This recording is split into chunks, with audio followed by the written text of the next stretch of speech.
Mon but, c'est de collecter, dépolluer et recycler les mégots de cigarettes pour en faire des nouveaux matériaux isolants. En France, aujourd'hui, on jette l'équivalent de 25 000 tonnes de mégots chaque année en France. Et c'est des chiffres qui sont assez problématiques quand on sait qu'un seul mégot peut polluer jusqu'à 500 litres d'eau. Je vous conseille pas de faire l'expérience, mais si vous mettez votre mégot dans votre aquarium, vous tuerez Bubule en moins de 4 jours.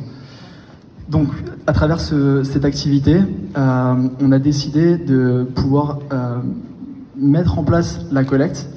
C'était pas forcément évident à l'époque, quand je me suis lancé. Il fallait voir un peu la tête des banquiers quand on leur présentait le BP en disant qu'on allait faire du business en recyclant les mégots.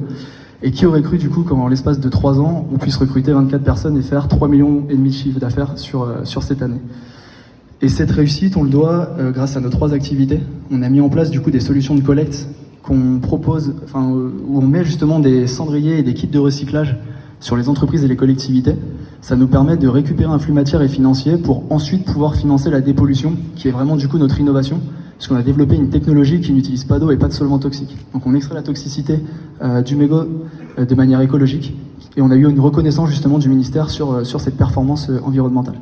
Et ensuite, le mégot devient un nouveau matériau isolant, donc ce que Benjamin a dans les mains, et on va pouvoir l'utiliser dans tout ce qui est isolant de bâtiment et même dans le rembourrage textile. C'est pour ça que je porte une doudoune sur moi ce soir, parce que le rembourrage du coup est fait à partir de la fibre recyclée. Donc ça peut paraître un peu fou, mais l'idée c'est aussi de pouvoir changer les comportements, montrer que même les déchets justement les moins sexy, on peut les réutiliser, on peut les porter sur soi. Et du coup j'en profite ce soir pour faire un peu un appel à l'action. On a besoin de vous pour pouvoir développer l'économie circulaire.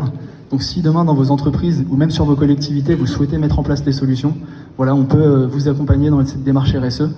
Et pour nos amis du public, aujourd'hui il existe des subventions.